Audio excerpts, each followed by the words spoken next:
प्यारे बच्चों, आप सबों का एक बार फिर से स्वागत है मेरे YouTube चैनल में। और आज हम लोग बात करेंगे क्लास 9 के सेकेंड टर्मिनल एग्जामिनेशन जो कि होने वाला है जून में, उसके मॉडल प्रश्न पत्र के आंसर के बारे में। ठीक है, तो इसमें कुल 3 सेट हैं। तो आज हम लोग सेट 1 यानी कि पहले सेट के आंसर पर चर्चा करेंगे।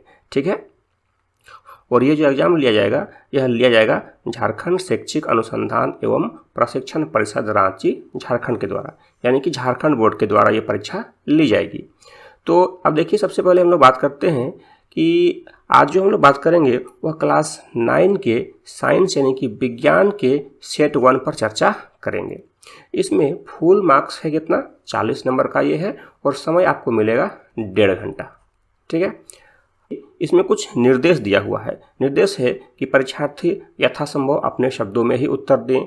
कुल प्रश्नों की संख्या 19 रहेगी और 1 से लेकर के 7 तक का जो प्रश्न होगा वह अति लघु उत्तरीय प्रश्न होगा, और इनमें से हमें 5 प्रश्नों के ही उत्तर देने हैं। और उत्तर भी जो है वो बहुत लंबा नहीं होना चाहिए, अधिकतम 1 वाक्य में देना है, और इसके लिए 2 मार्क्स आपको निर्धारित है। उसके बाद है प्रश्न 8 से लेकर के 14 तक, ये लघु उत्तरीय प्रश्न है, और इनमें से किन्हीं 5 प्रश्नों का उत्तर देना है। और इसका उत्तर जो देना है वो लगभग 50 शब्द में देना है, और प्रत्येक के लिए आपको 3 मार्क्स यानी कि 3 मार्क्स मिलेंगे। और प्रश्न संख्या 15 से लेकर के 19 तक ये दीर्घ उत्तरीय प्रश्न है, लॉन्ग आंसर टाइप क्वेश्चन है, और इनमें से भी किन्हीं 3 प्रश्नों का जवाब देना है, और वो भी अधिकतम 100 शब्द में ही देना है। प्रत्येक का 5 मार्क्स आपको मिलेगा। ठीक है, तो चलिए हम लोग सबसे पहले अति लघु उत्तरीय प्रश्न पर चर्चा करते हैं। देखिए, सबसे पहले है सेक्शन ए, और इसमें है किन्हीं 5 प्रश्नों के उत्तर दीजिए। सबसे पहले हम लोग देखते हैं पहला प्रश्न।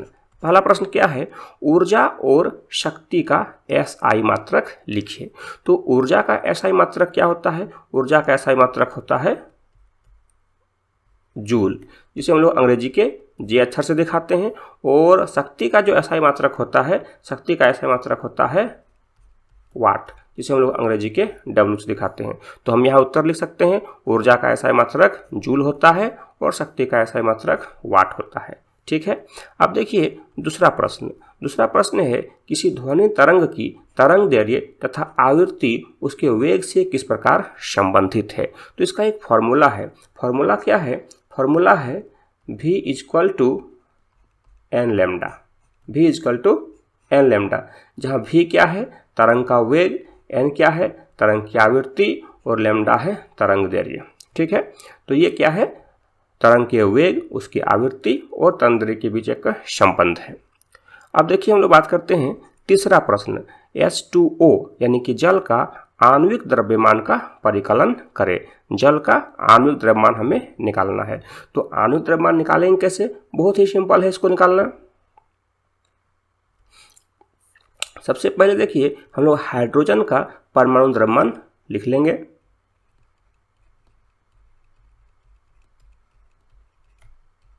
हाइड्रोजन का परमाणु द्रव्यमान कितना होता है? इसका होता है 1, और इसका यूनिट है U, एटॉमिक मास यूनिट।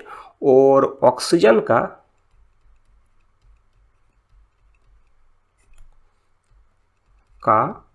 परमाणु द्रव्यमान ये कितना होता है?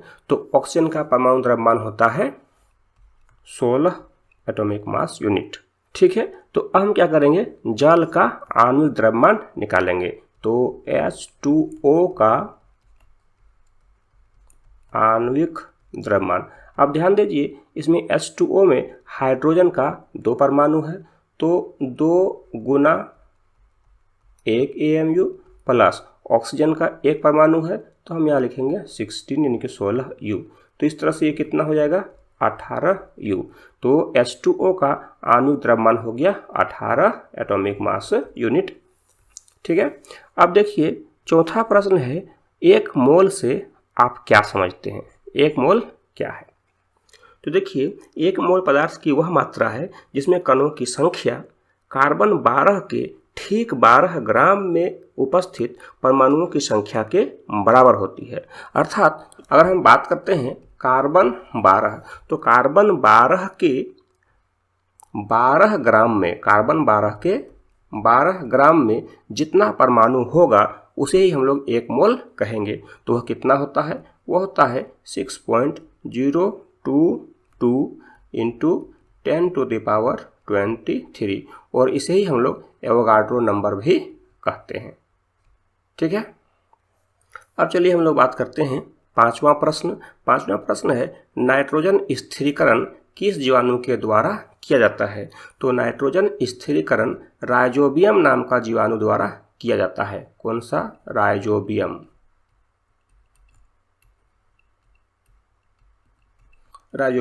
ठीक है। चलिए हम लोग देखते हैं छठा प्रश्न है एड्स नामक बीमारी किस विषाणु के कारण होती है? तो आप सबको पता होगा कि एड्स जो है वो HIV वायरस के कारण होता है। HIV वायरस के कारण एड्स नामक बीमारी होती है। ठीक है। अब चलिए हम लोग देखते हैं सातवां प्रश्न है वायुमंडल में कितने प्रतिशत नाइट्रोजन गैस पाए जाते हैं? तो देखिए वायुमंडल में नाइट्रोजन गैस का जो प्रतिशत है वह है 78%, 78%।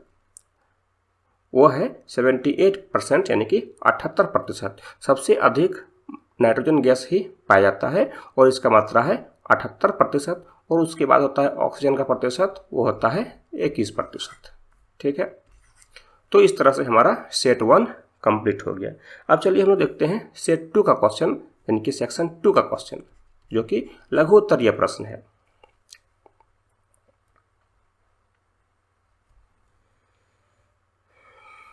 तो देखिए यहाँ पर पहला 8वां जो क्वेश्चन है वह है 1 जूल को परिभाषित कीजिए, उस भौतिक राशि का नाम बताइए जिसका SI मात्रक जूल है। इसमें 2 पार्ट है। पहला पार्ट है कि 1 जूल को परिभाषित कीजिए। तो हम 1 जूल को किस तरह से परिभाषित कर सकते हैं?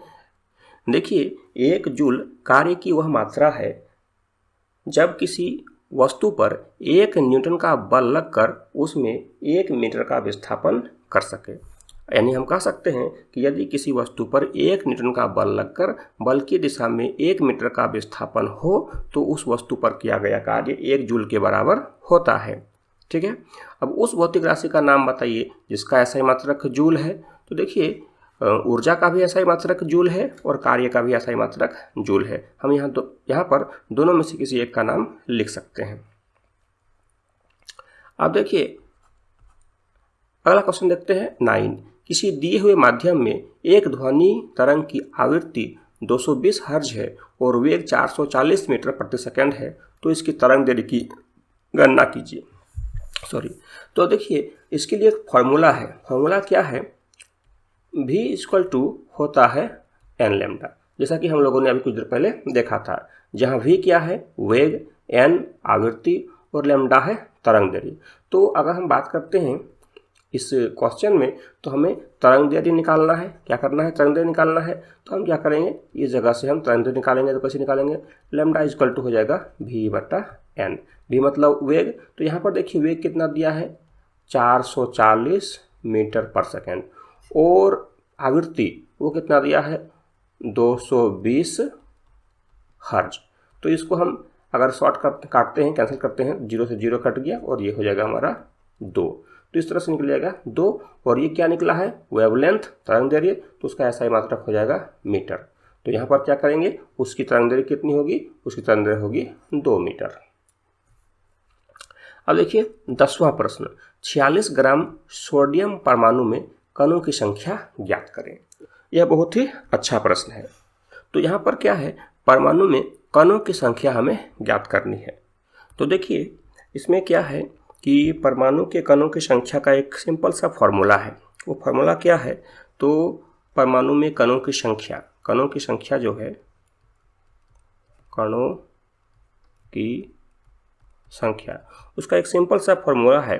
फॉर्मूला क्या है? दिया गया द्रव्यमान बटा मोलर द्रव्यमान और गुना एवोगाड्रो नंबर। तो यहाँ जगह कम है, मैं शॉर्ट में लिखता हूँ एवोगाड्रो नंबर। ए से एवोगाड्रो, बी से एन से नंबर। तो दिया गया द्रव्यमान कितना है? दिया गया द्रव्यमान है 46 ग्राम और सोडियम का जो होता है मोलर द्रव्यमान वो होता है 23 ग्राम। और एवोगाड्रो नंबर कितना है 6.022 इंटू 10⁻23 थोड़ा ठीक से लिखते हैं 23। तो यहाँ पर क्या हो जाएगा, ये 23 और 46 ये कट जाएगा, 2 बार में मल्टीप्लाई करेंगे तो 12.044 इंटू 10⁻23। इसका मतलब हुआ कि 46 ग्राम सोडियम परमाणु में कणों की संख्या कितनी होगी, कणों की संख्या होगी 12.044 गुना 10⁻23। इतने कणों की संख्या होगी। अब चलिए हम देखते हैं 11वां प्रश्न, थॉमसन के परमाणु मॉडल की व्याख्या कीजिए। तो सबसे पहले हम लोग थॉमसन का परमाणु मॉडल थोड़ा सा समझ लेते हैं। तो थॉमसन का परमाणु मॉडल क्या होता है, थॉमसन के अनुसार परमाणु जो है एक धन आवेशित गोला है और उसमें ऋण आवेशित जो इलेक्ट्रॉन होते हैं वह ठीक उसी प्रकार से धंसे होते हैं जिस तरह से तरबूजे के अंदर उसका बीज। ठीक है, तो यही है जे थॉमसन का परमाणु मॉडल। तो जे थॉमसन के परमाणु मॉडल के अनुसार परमाणु एक धन आवेशित गोला है और उसमें ऋण आवेशित इलेक्ट्रॉन उसी प्रकार व्यवस्थित होते हैं जिस प्रकार तरबूजे के अंदर उसके बीज, और धन आवेश और ऋण आवेश परिमाण में समान होते हैं जिसके कारण परमाणु जो होता है वह उदासीन होता है। चलिए अब देखते हैं हम लोग 12वां प्रश्न, वह है 0.5 मोल ऑक्सीजन में अणु का द्रव्यमान क्या होगा। 0.5 मोल ऑक्सीजन के अणु का द्रव्यमान कितना होगा।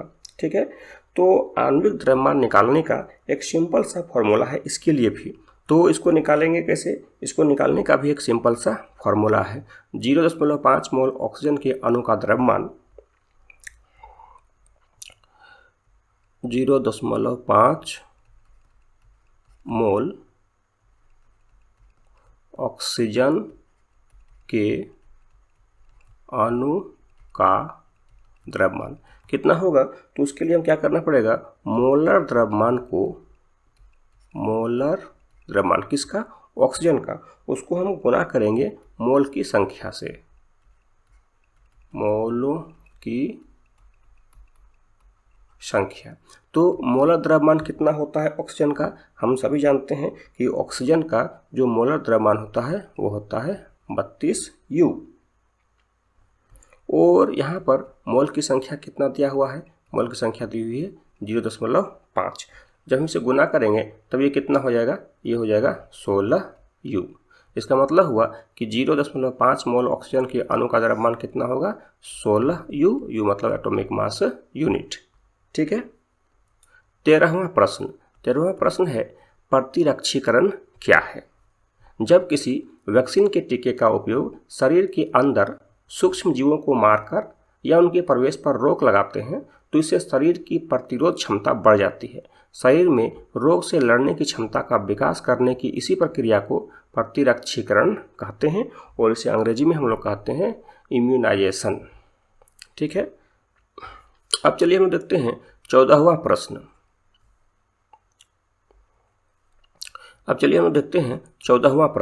14वां प्रश्न है जल प्रदूषण के 3 कारण बताइए। वैसे तो जल प्रदूषण के बहुत सारे कारण हो सकते हैं, तो उनमें से हमें क्या करना है, 3 कारण बताना है। तो हम पहला कारण बता सकते हैं, क्या बता सकते हैं कि जल में अभी देखते होंगे बहुत सारे खेत में या जहाँ पर किसान लोग खेती करते हैं कीटनाशक दवाई का प्रयोग करते हैं, तो अत्यधिक कीटनाशक के कारण भी जल प्रदूषण होता है। तो पहला हम लोग क्या बोल सकते हैं, अत्यधिक कीटनाशक का प्रयोग। आप लिख लेंगे इसको, अत्यधिक कीटनाशक का प्रयोग। और दूसरा जो कारण है, और दूसरा कारण क्या हो सकता है, वो हो सकता है क्या, अपशिष्ट जल या जो भी घर का गंदगी है, कारखाना का गंदगी है, उसको नदी या फिर हम लोग समुद्र में मिलाते हैं, इससे भी जल का प्रदूषण होता है। और तीसरा जो कारण है वह क्या है, जलाशयों में अनैच्छिक पदार्थों की मिलावट। जहाँ जहाँ तालाब वगैरह है या फिर जल का जमाव है या जल स्रोत है, वहाँ पर बहुत सारे हम ऐसी चीज़ों को मिलाते हैं जो कि उसके लिए अनैच्छिक है और प्रदूषण का एक कारण बनता है। ठीक है, तो चलिए हम लोग बात करते हैं सेक्शन सी यानी कि तीसरे सेक्शन पर, जो कि हमारा है लॉन्ग आंसर टाइप क्वेश्चन, दीर्घ उत्तरीय प्रश्न। ठीक है, तो इसमें से किन्हीं 3 प्रश्नों का उत्तर हमें एग्जाम में देना है और प्रत्येक प्रश्न जो होगा वो 5-5 नंबर का होगा। कुल मिला के इससे 15 नंबर का क्वेश्चन पूछा जाएगा। अब देखिए, पहला प्रश्न है, किसी पिंड की गतिज ऊर्जा को परिभाषित करें और गतिज ऊर्जा के लिए व्यंजक प्राप्त करें। ठीक है, तो चलिए हम लोग इसका उत्तर देखते हैं। सबसे पहले देखिए, पिंड की गतिज ऊर्जा मतलब काइनेटिक एनर्जी हम किसे कहेंगे। तो किसी गतिशील वस्तु में उसकी गति के कारण जो ऊर्जा होती है उसे उसकी गतिज ऊर्जा कहते हैं। जैसे आपने देखा होगा कि अगर बंदूक से गोली चलाते हैं तो उस गोली में गति के कारण ऊर्जा होती है, तो उसकी ऊर्जा गतिज ऊर्जा है। इसी प्रकार से और भी जितने सारे गतिशील वस्तु हैं तो उसमें गति के कारण जो ऊर्जा होती है वही उसकी गतिज ऊर्जा है। अब गतिज ऊर्जा का व्यंजक यानी कि उसका हम एक एक्सप्रेशन, एक फॉर्मूला कैसे डिराइव करेंगे। तो सबसे पहले मान लेते हैं कि m द्रव्यमान का कोई वस्तु है जो कि एक समान वेग u से गतिशील है। सपोज करते हैं, यहाँ पर देखिए, यहाँ पर एक m द्रव्यमान का वस्तु है और वह प्रारंभिक वेग u से गति कर रहा है। ठीक है, अब मान लेते हैं कि इस पर विस्थापन की दिशा में एक कांस्टेंट फोर्स नियत बल F लगता है। अब क्या होता है कि इस पर विस्थापन की दिशा में ही एक बल F लगता है, जिससे क्या होता है, इस वस्तु के वेग में परिवर्तन होता है और इसका वेग हो जाता है v। अब ये इसका वेग कितना हो गया v, और यहाँ से लेकर के यहाँ तक ये जो दूरी तय की वह कितना हो गया s हो गया। ठीक है, और यह s दूरी तय करती है। बल द्वारा वस्तु पर किया गया कार्य अगर w हो तो w equal to F into s. ये हम इस फॉर्मूला को हम लोग जानते हैं कि w बराबर होता है F इंटू एस, बल गुणा विस्थापन। अब देखिए, न्यूटन के दूसरे नियम से जानते हैं कि F बराबर होता है ma, जहाँ m क्या है, वस्तु का द्रव्यमान, और a है वस्तु का त्वरण। तो यदि हम लोग इस F बराबर ma का वैल्यू यहाँ पर रखते हैं इस जगह पर, तो हमको क्या मिलेगा, तब देखिए, तब हमको मिलेगा W इक्वल टू ma और s हो गया। ma मतलब क्यों ma, क्योंकि F इक्वल टू होता है ma, तो जहाँ पर F था वहाँ हमने क्या लिख दिया ma, और s तो पहले से है। अब देखिए, गति के समीकरण से आप जानते होंगे गति का 3 समीकरण होता है।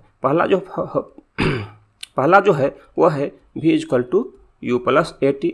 गति का जो दूसरा फॉर्मूला है वह है s equal to ut plus half at square, और गति का तीसरा फॉर्मूला है v square equal to u square plus 2as। तो गति का जो तीसरा समीकरण है ये v square equal to u square plus 2as, वहाँ से अगर हम s का वैल्यू निकालते हैं तो s कितना निकल जाएगा, v square minus u square by 2a। ठीक है, तो यहाँ से निकल गया s का value v square minus u square by 2a। अब क्या करेंगे, इसका वैल्यू को हम लोग इक्वेशन 1 में रखेंगे। तो 1 में पहले से क्या है ma इंटू एस, तो ma को जैसे था उसे छोड़ दिए और s का वैल्यू हम लोगों ने यहाँ पर रख दिया। ठीक है, अब जरा मैं आपको यहाँ पर सिंप्लीफाई करके दिखाता हूँ। यहाँ पर पहले से है ma और ऊपर में हो गया v square minus u square बटा 2a, तो a से a कैंसिल हो गया, तो यहाँ कितना बचेगा 1/2 m और v square minus u square. ठीक है, अब देखिए, ये इसको अगर हम लोग एक लाइन और बढ़ाते हैं तो हम बोल सकते हैं half mv square minus half mu square. तो ये क्या है, किया गया यह कार्य वस्तु के गतिज ऊर्जा में परिवर्तन के बराबर होता है। अब मान लेते हैं कि जो मेरा वस्तु था शुरुआत में इनिशियल वेलोसिटी उसका u था, अगर यह शुरुआत में विराम अवस्था में रहा होता तो प्रारंभिक वेग इसका कितना होता, 0 हो जाता। तो हम लिखे हैं कि यदि वस्तु प्रारंभ में विराम अवस्था में रहे तो u इक्वल टू कितना हो जाएगा, 0 हो जाएगा। तो जब u इक्वल टू 0 हो जाएगा तो ये पूरा का पूरा टर्म कितना हो जाएगा, 0 हो जाएगा। तब w बराबर हो जाएगा हाफ mv स्क्वायर। ठीक है, अतः m द्रव्यमान की कोई वस्तु यदि v वेग से गतिशील हो तो उसकी गतिज ऊर्जा कितनी होगी, काइनेटिक एनर्जी हो जाएगी half mv square. Kinetic energy कितना होगा, हाफ mv स्क्वायर, जहाँ m क्या है उसका द्रव्यमान है और v क्या है उसका वेग है। ठीक है, तो इस तरह से हम लोग गतिज ऊर्जा का व्यंजक निकाल सकते हैं। चलिए हम लोग अब अगले प्रश्न को देखते हैं। अगला प्रश्न है 16वां प्रश्न। इसमें है एक तरंग की आवृत्ति और आवर्तकाल को परिभाषित करें। तरंग की तरंग दैर्घ्य, आवृत्ति और वेग के बीच एक संबंध को स्थापित करना है। ठीक है, तो चलिए हम लोग इसका भी उत्तर देखते हैं। अब देखिए, इसमें सबसे पहले हम लोग बात करेंगे आवृत्ति यानी कि फ्रीक्वेंसी। तो तरंग द्वारा एकांक समय में पूर्ण किए गए दोलनों की कुल, यहाँ पर देखिए थोड़ा पूर्ण छुटा हुआ है, यहाँ पर पूर्ण छुटा हुआ। ठीक है, तो तरंग द्वारा एकांक समय में पूर्ण किए गए दोलनों की कुल संख्या को उसकी आवृत्ति कहते हैं और इसे न्यू या एन से दिखाते हैं। यहाँ पर देखिए जो भी जैसा दिख रहा है इसे हम लोग क्या पढ़ते हैं, न्यू। तो हम इसे न्यू से भी दिखाते हैं या फिर हम लोग स्मॉल एन से भी इसे दिखाते हैं। अब दूसरा है आवर्तकाल क्या है, तो एक दोलन या एक कंपन पूरा करने में लगे समय को आवर्तकाल कहते हैं। इसे कैपिटल टी से सूचित किया जाता है। अब हम लोग क्या करते हैं, तरंग की तरंग दैर्घ्य, आवृत्ति और वेग के बीच हम एक संबंध डिराइव करेंगे। यहाँ पर थोड़ा सा एक मिस है, तरंग दैर्घ्य जो लिखा हुआ है यह शुद्ध नहीं है, ये प्रिंटिंग मिस्टेक है। तरंग दैर्घ्य जो शुद्ध होता है वो इस तरह से होता है, तो इसे इग्नोर करेंगे, ठीक है, इस तरह से। अब देखिए किसी तरंग के दो लगातार संपीड़न या दो लगातार विरलन के बीच की दूरी को हम लोग तरंग दैर्घ्य कहते हैं और इसे लैम्डा से सूचित करते हैं। जैसे आप देखते होंगे अगर इस तरह से है और ये कोई तरंग जा रहा है तो आप जानते होंगे इसको शीर्ष बोलते हैं, इसको शीर्ष बोलते हैं,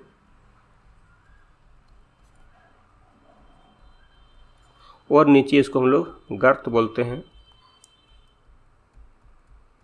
तो दो लगातार शीर्ष के बीच की दूरी हो या दो लगातार गर्त के बीच की दूरी हो उसे ही हम लोग कहते हैं तरंग दैर्घ्य। उसी प्रकार से अगर ध्वनि तरंग का संचरण होगा तो उसका संपीड़न विरलन होता है। जहाँ पास पास माध्यम के कण होते हैं वहाँ संपीड़न होता है, जहाँ थोड़ा दूर दूर होता है वहाँ विरलन होता है, फिर जहाँ पास पास होगा वहाँ संपीड़न होगा, फिर जहाँ थोड़ा दूर दूर होगा वहाँ विरलन होगा। तो दो लगातार संपीड़न या दो लगातार विरलन के बीच की दूरी को हम लोग तरंग दैर्घ्य कहते हैं और उसे हम लोग लैम्डा से दिखाते हैं। तो ये तो एक दूरी है, तो दूरी इक्वल टू एक फॉर्मूला होता है चाल गुना समय।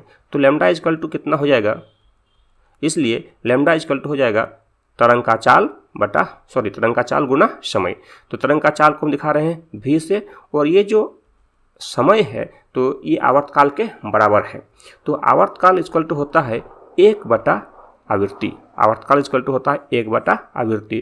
तो जहाँ पर आवर्तकाल है वहाँ पर 1/न्यू को लिखा गया है। अब देखिए जब न्यू को लिखा गया तो क्या होगा, अगर हम लोग v को यहीं पर छोड़ देते हैं, थोड़ा सा यहाँ रफ करते हैं, लैम्डा इक्वल टू यहाँ हो जाएगा v/न्यू। अब अगर हम लोग v निकालना चाहते हैं तो न्यू लैम्डा हो जाएगा, तो वही तो है यहाँ पर v equal to nu lambda. मतलब तरंग का जो वेग होगा वह तरंग के आवृत्ति और तरंग के तरंग दैर्घ्य के गुणनफल के बराबर होगा। यही तरंग की तरंग दैर्घ्य, आवृत्ति और वेग के बीच संबंध है। अब चलिए हम लोग अगले प्रश्न को देखते हैं। अगला जो प्रश्न है क्वेश्चन नंबर 17, उसमें 2 है, ए बी करके।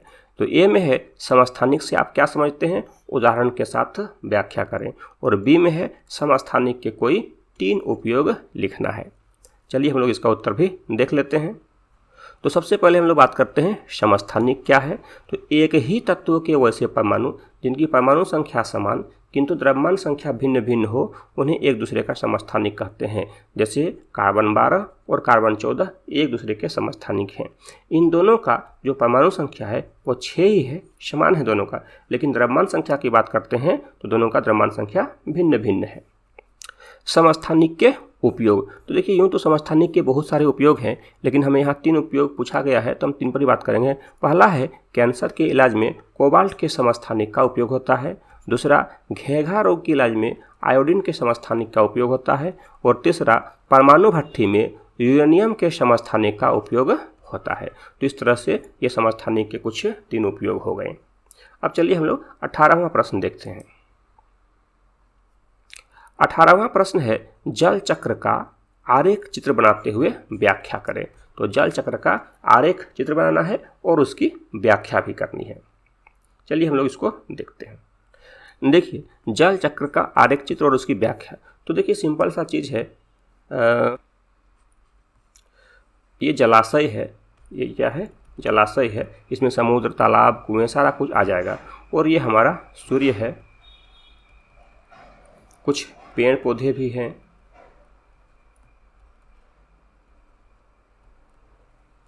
जीव जंतु भी है, सारा कुछ है, ठीक है।